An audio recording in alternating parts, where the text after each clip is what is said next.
What's up, guys? Solus Archives here. Think I'm gonna rank all the Killswitch Engage albums to my personal opinion. Going back to opinions like assholes. Everybody has one. So let's just enjoy this shit together. And I'd like to hear your guys' opinions in the comments. Now, if you're here, you obviously know who Killswitch Engage is. They're New England metalcore band out of the United States that formed in Massachusetts in 2000.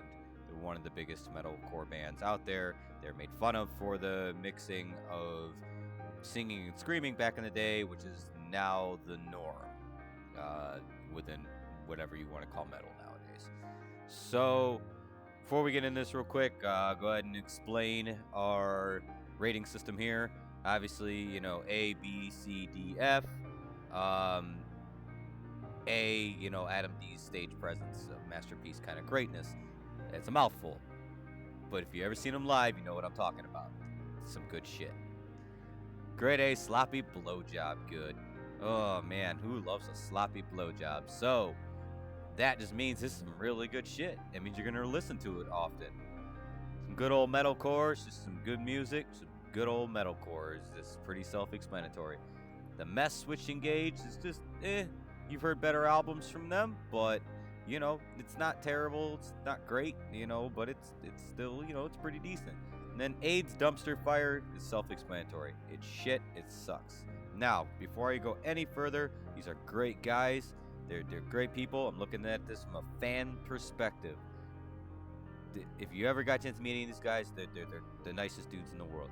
Again, fans' perspective here. So, without further ado, let's get into the original release. That's actually the remastered release, but it set the foundation for this band, what this band was gonna be. And you know, Adam D on drums. He had blonde, spiky hair. The band had a lot of attitude, baggy clothes. I mean, things that were big in the 2000 era, and this album slaps. It's hard as fuck. It really is. It's really heavy, and it just showed what was to come for Killswitch Engage. And there was tracks on this that are also on their next upcoming album, Live or Just Breathing. But this just set that foundation for who and what Killswitch Engage is, and it serves its purpose just fine. To me, is it the best album? No, far from it. But I respect it, and I respect its legacy, and every band's got to start somewhere. Temple from Within is on this. Fight Infra, Prelude, which is everybody's little 2-minute no vocal segment that we all love. But it also had great tracks like Into the Unblind, or In the Unblind rather, and One Last Sunset is a great album closer. This specific version comes with the 1999 demo. It's a good album. It's not something I'd listen to all the time from them, but I respect the legacy behind it. And it's just some good old metalcore. It's just something, man, you want to listen to some good metalcore, it's right in the middle. It's good. Coming up to Alive or Just Breathing. Okay. Alive or Just Breathing is the album that got me into Killswitch Engage. I did know about them very early on. I had a brother that was really into them, and his friends, they really got into them. And I had seen them live at a really young age too. So the Live or Just Breathing though took what the self-titled original album did and elevated it. And from beginning to end, I love this album. It's powerful. It's heavy where it needs to be. It's softer where it needs to be. The Element of One is one of my favorite Killswitch Engage songs of all time. I actually am working on getting a line from Life to Lifeless tattooed on me. This is a very influential album, and it's great. It's amazing. Again, though, to me personally, is it their best album? It's close. It's not their best, but it's damn close. And it's an album that I find myself returning to very often. And back in the day, I actually picked up a used copy way back. I'm talking high school days for $9, and it's probably one of the most played albums that I have. I collect CDs still. I'm 30 years old, but you know what, man? The digital music age is cool, but I like physical media, and this album has some of their biggest hits. Fixation on the Darkness, My Last Serenade. Then you have some repeats from the self-title, Temple from Within and Weidenfront. So Rise Inside is a really good album closer. If you've never listened to this album, you're fucking up. Like, you are literally fucking up. It is a great album, and you should be listening to it. It's just, to me personally, it's not their best. I think it deserves it's in that grade A sloppy blowjob, man. Who can complain about a good old sloppy blowjob? Who could complain about Alive or Just Breathing? It's a great album. It was a great sophomore album. A lot of bands have sophomore slumps, and they didn't. They did not have a sophomore slump whatsoever. Fast forward 2 years, band changes vocalists. Jesse steps out, gets married, does what's right for him. And in comes Howard Jones. Now, Howard is different than Jesse, and we all know this. And what I mean by that is Howard has an opera background. His singing vocals are next to none. Nobody sounds like Howard Jones. It's like nobody sounds like David Draymond from Disturbed. The moment you hear Howard Jones' voice, you know it's him. And he brought that to Killswitch Engage. And if you know the World Ablaze DVD, then the documentary, he actually discusses his demo tape to them, which was legitly a demo tape back then. And it was such a departure from the guttural screams from Jesse, but it was so different, but it was so good. And this album, The End of Heartache, put them skyrocketed this band. I watched venues go from being club venues during Alive or Just Breathing. I was at a really young age. I'm talking 13 years old. My brother was in metal and took me to all the metal shows with him, and to theaters, like going back to the Agora in Cleveland, Ohio, stuff like that, and this band just blew up.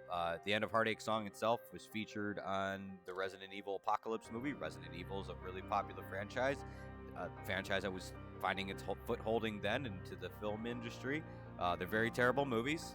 I will tell you that. I do not care for those movies.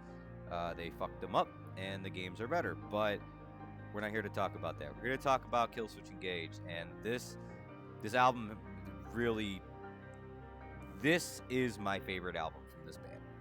Let's get that out of the way. This is absolutely 100% my favorite album from them.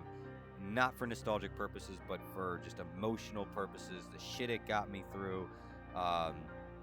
I have the rose, with the Rose of Sharon with the nails in it tattooed on my right forearm, and just listen to this album. Wasted Sacrifice is one of my favorite songs of all time, and I don't care that I don't get to hear it live. It's a fantastic album from beginning to end. Breathe Life is another slapper for me. When Darkness Falls is a song that makes me want to just start shoving motherfuckers in the pit. And then you have some really emotionally just tugging songs like Rose of Sharon, which is also a slapper, but it's emotional, and that made me love this band more than I already did. This album in itself is like seeing Adam D's stage presence for the first time and realizing how fucking incredible and funny he is. It's the masterpiece. This is their master of puppets to me. Like, if you listen to Killswitch Engage, this is the album. This is the album. So coming into 2007, and by now, Killswitch Engage is halfway to a household name. They're known. They're known in the industry. Some people like them. Some people don't. Some people say, oh, they're sissy metal. And then the people that do love them, they have a very devout fan base by now. And with that came As Daylight Dies. And As Daylight Dies, to me, was more End of Heartache, but scaled back a little bit on the metal, but more into the harder rock genre a little bit. But it is an incredible album, and it kept that momentum going. I don't love this album as much as I love End of Heartache, but it's fucking close. To some people, this is their best album.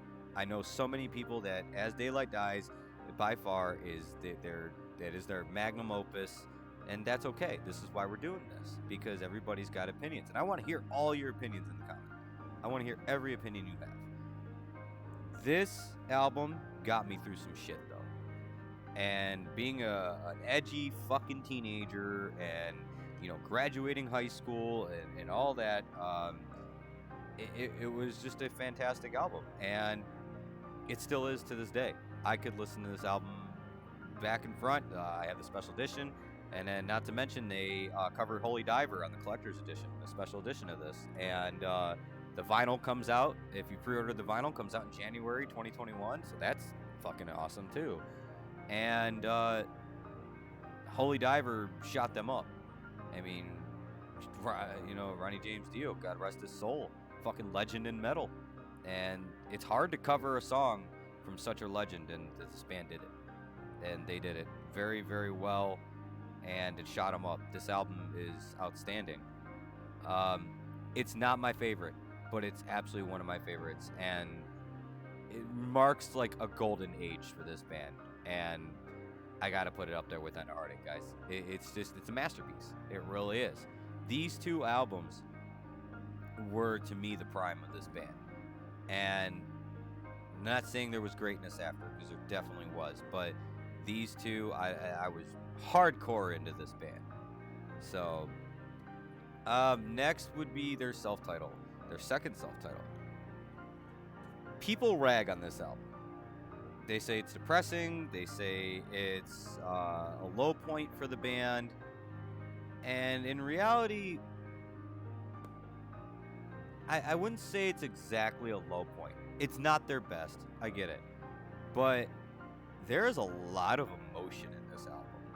And more than regular. You can tell Howard was going through a real rough time. And this album is now 11 years old. That's crazy. But it's a powerful album in a way. Emotionally, it's a very powerful album. Whether you think it's a good album or not, there's some really heartfelt, really just songs in this that just hold on to your fucking heartstrings in this. And Take Me Away is one of my favorite Killswitch Engage songs of all time. I love Save Me. This Is Goodbye. And you're talking the special edition, In a Dead World is a great track. It's a good album, but it's not their highest point, and I understand why people don't like this album, and I get it. It doesn't have the slappers that As Daylight Dies had, with Break the Silence and all that, and was that Still Beats Your Name? People swear by that being one of the best songs too. But I really do like this album. It's just not my favorite from them. And but after listening to the rest of the albums, and when you rank them all together, it's kind of meh for them. It is definitely. I get why people say it's a low point, and it's gonna go into that Switch Engage thing. It's just. And I love the original. Speaking of the cover art, look at this cover art. Like, this is fucking sick. Like, it's amazing. Mike D's a fucking phenomenal artist. But it's just I get why people were low point, but I personally do like it. It is a good album. It definitely tugs on them heartstrings. So I get it. The next album, Times of Grace. Okay.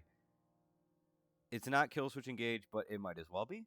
It is a project most of you probably already know between Adam and Jesse years after Jesse stepped out. But to me, personally, if this was a Killswitch Engage album, this would be my favorite Killswitch Engage album of all time. Like, I'm putting it right up there. It is literally exactly what I wanted out of Killswitch, even though it's not actually Killswitch. It might as well be. and I can't wait to hear more. I mean, if they keep going in this direction, I mean, "Live in Love" is one of my favorite songs of all time. I could listen to it on repeat. "Worlds Apart" is good. It's just, strength in numbers is that stand up, be strong, we need each other. We're better in numbers. We don't stand divided. We should not stand divided. It's powerful. If you've never listened to this album, you're fucking up. I'm sorry. You're really fucking up. You really are. So I don't think I need to say anything more about that album other than it's fantastic. It's my favorite album that's not Killswitch. That should be Killswitch. It's up there with Stain's Dysfunction for me. I grew up listening to that. Stain's Dysfunction is a fucking incredible album. So we need to move on though before I talk off another hour about how amazing Times of Grace is. So, re-enter Jesse. Jesse comes back. It's 2002 or 12, I mean, and they come out with Disarm Descent in 2013. Disarm is a great Return album. It is what I wanted out of the return of Killswitch Engage when Jesse came back, and it's good. And I believe that Mike D wrote All We Have, and that's probably one of my favorite songs of all time from them. And The New Awakening's a slapper. Beyond the Flames is a really good sing-along track. In Due Time is catchy. Tribute to the Fallen. Bloodstains on the special edition. And then the special edition comes with a really good DVD too. This is an awesome Return album, and it just shows how guttural Jesse's screams are, but he's still got a great singing voice. I understand a lot of people like Howard more than Jesse when it comes to that, but Jesse has his own mix to this band, and as much as I love Howard, and as much as I love, End of Heartache and As Daylight Dies, this is Killswitch now. This is Killswitch. This is it. This is this band. You're talking a band that's got over 20 years in the bucket now. I'm gonna say it's not a masterpiece, but it's like a good sloppy blowjob, guys. It's you're not gonna turn it down. I'm not gonna turn down Disarm Descent. I really enjoy this album. What a great return to form. And then we get into Incarnate. I like a lot of the songs of Incarnate, and it was a good follow-up, but I don't think it was as good as Disarm. And I love the intro, Alone I Stand. And Hate by Design is a really good, again, just people are taught hate. You're not born with hate in your heart. And that message is good. Cut Me Loose fucks me up emotionally. As somebody who has been through hard times, who has attempted suicide, Cut Me Loose is a complete and total heartbreaker. But it needs to be heard. And Strength of the Mind builds it. That's a building song. Like, it's, we all had this fight inside. Just the first half of this album is a masterpiece.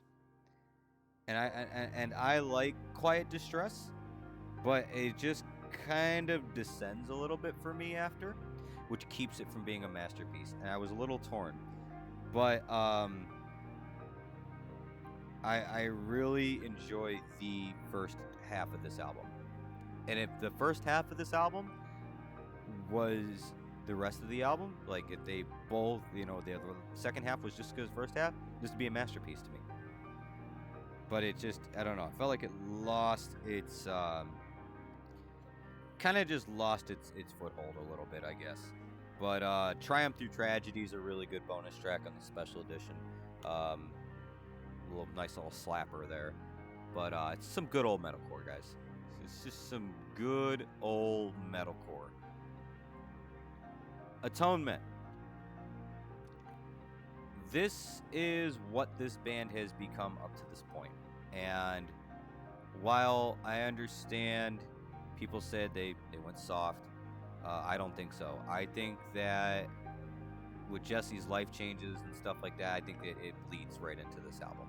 This album is this man's heart, his soul, and everything he believes is and thinks of is in this album, and that's what makes it a really powerful album. Again, is it my favorite album from them? No, but it's a fantastic album. Um, I Am Broken 2 is a really good emotional track. Despite how short it is, it doesn't matter how short or how long a track is. The message is heard. I know Your Enemy is kind of generic, but I get it. It's a fun one. It's just a fun track. I Can't Be the Only One is probably my favorite track off of this album, and I'm glad that that's gaining some steam on the radio waves and or digital waves, depending on where you look at it now. But The Signal Fire has Howard Jones in it. I've heard some people say, "Oh, I can't hear him singing." He's singing in the chorus in the background. Is it the best song that it could have been between both of these vocalists? No. Especially after hearing Howard and Jesse together live in March before COVID struck, and and then hearing Howard sing at Heartache again was so nostalgic. But it is a really good album, but it's just not their best.